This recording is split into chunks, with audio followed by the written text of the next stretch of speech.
This video explains how to fix blue screen issues on the MSI Katana 15. Follow these proven Windows troubleshooting methods to resolve blue screen of death errors and restore stable performance.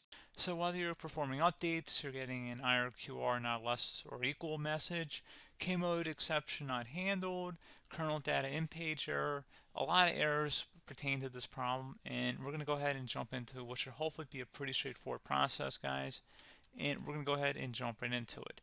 So first thing I'd recommend doing would be to actually go ahead and boot to the troubleshooting utility on Windows 11. So if you do a hard power off 3 times in a row, Windows should automatically attempt to launch the starter prepare utility. And if it doesn't find anything, it will give you the option to select advanced settings, in which case it will take you to a screen that looks like this.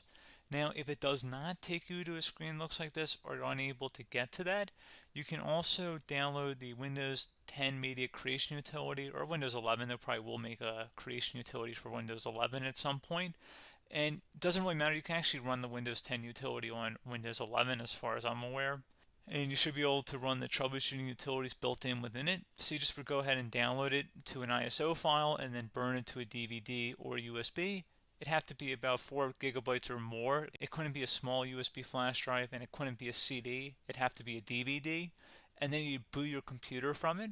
So depending on the computer manufacturer, you'd have to tap a different key on your keyboard in order to launch that menu, in order to select what boot drive you want to go off of. So it could be anything between the escape key, F2, F8, F12, for example, and those are the function keys on the top of your keyboard.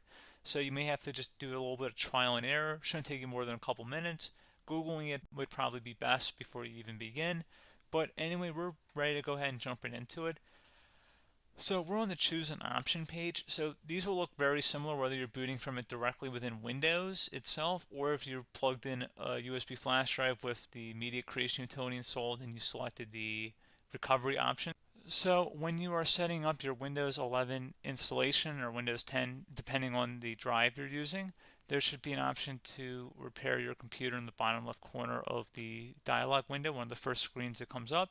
You go ahead and select that, and then it would take you to a troubleshooting screen like you see here.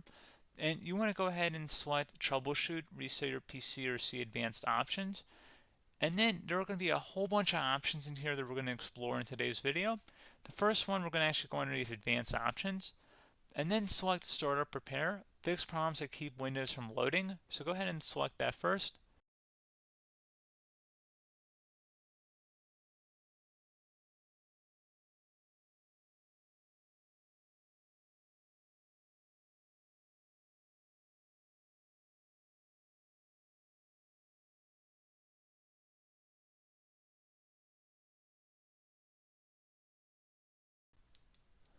Okay, so you can see it could not repair our PC. That was our first option we could try.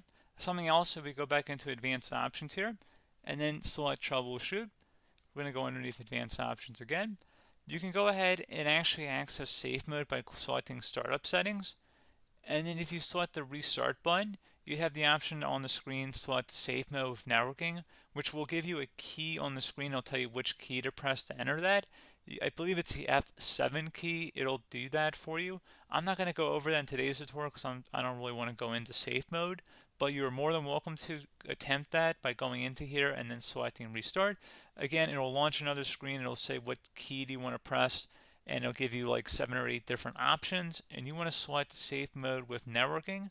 There's also an option for a command prompt too, but that's going to be something we're going to cover later in this video, and we don't even have to go through that in order to access it. So that's why I'm not going to really push for that, because unless you know exactly what's causing the problem, you probably don't need to go into safe mode. Unless you're trying to recover files, in which case then you definitely can go into safe mode, but we're trying to actually recover our computer here. So I hope that makes sense. Something else we can also try here as well would be to uninstall updates, remove recently installed quality or feature updates from Windows. So if you go ahead and select that, you can uninstall the latest quality updates, which generally is the more day-to-day updates. Feature updates are the less regularly released ones, like the big ones.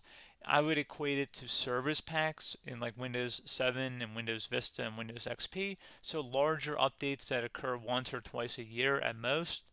And the quality updates are more just a regular update. So probably obviously depend. It'll take longer if you're going to try and uninstall the latest feature update versus quality update, and maybe you don't need to go back that far. So just giving you guys a couple of pointers with that. Something else you can also look at here, and we're going to jump into the command prompt in a little bit, but you can select System Restore, which will use a restore point recorded on your PC to restore Windows. And this is something I would highly recommend here, guys. So select Next. Assuming you have a restore point saved on your computer, you go ahead and select the most recently created one, and you'll select Next, and then you'll select the drive. You shouldn't actually have to select the drive. You can scan for affected programs, but we're going to keep it all default here, and then we're going to select Finish. So once started, System Restore cannot be interrupted. Do you want to continue? I think we're going to select yes. I don't think we have anything better to do on our computer right now, so just give it a moment here to initialize. It will take a couple minutes to run, obviously depending on how large your hard drive is and how much is saved on the System Restore point. So just give it a couple minutes here.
Okay, so you can see System Restore completed successfully. The system has been restored. Your documents have not been affected. Click the Restart button to restart your computer. Go ahead and select Restart.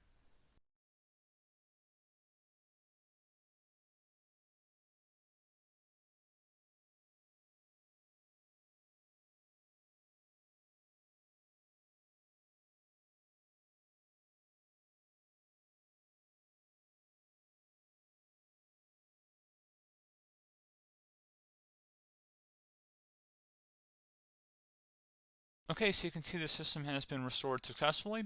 We're going to go over a couple different methods in addition to that if that did not work. So I'm just going to pause the video and we're going to start back on the recovery screen that we started with. Okay, so a couple other things we can try here too. If you go back into troubleshoot, you can select reset your PC, while you choose to keep or remove your personal files and then reinstalls Windows. You can select to keep my files, which will remove apps and settings but keeps your personal files. You can also select remove everything, which will remove all of your personal files, apps, and settings.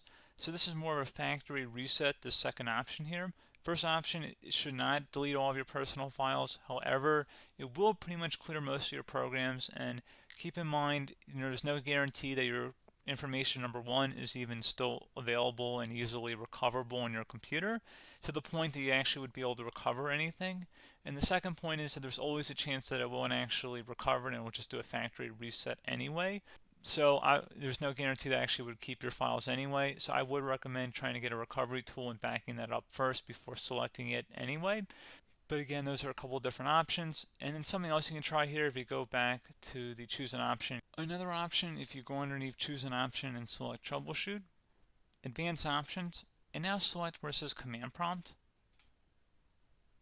Okay, so the first thing we should do is type our main hard drive here. In most cases, it should be the C drive. So you just do a C colon and then hit enter on your keyboard.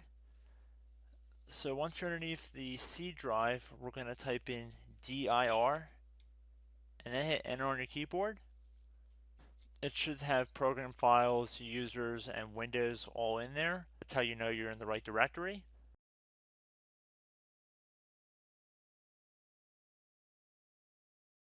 In some cases, it might be the D drive as well, so just keep that in mind.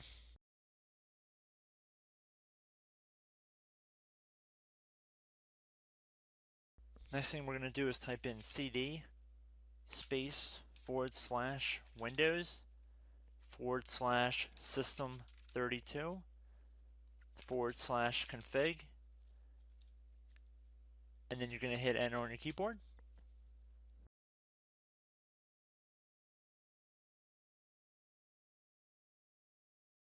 So now you're going to type md space backup. If you've seen other tutorials, it might also say to put down md backup. That's because the backup name is pretty common when you want to back something up. So you can name this whatever you want, doesn't have to be backup. So if you've already made a backup folder in the past, you could do backup 1, for example. So once you're done setting the name you want the backup to be called, hit enter on your keyboard again.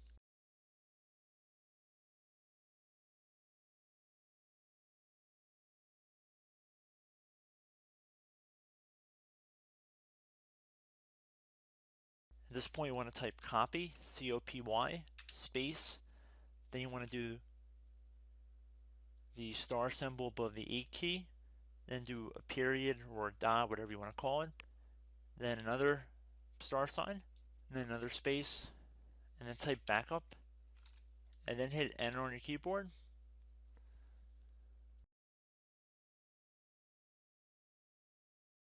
Now you want to type cd reg back, R-E-G-B-A-C-K, and then hit enter on your keyboard.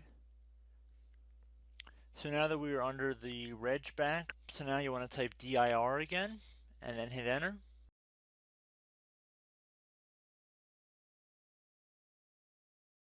So now at this point we're going to type copy again. So copy, space, star sign,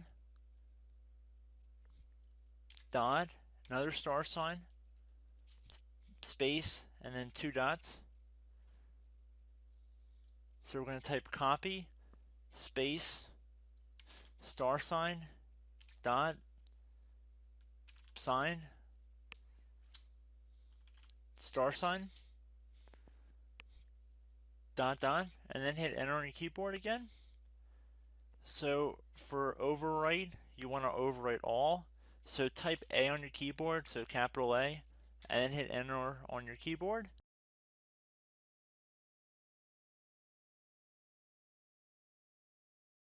So at this point you should be good to go. You can close out of the command prompt window, and if you accidentally continue to Windows 10 you should be all set.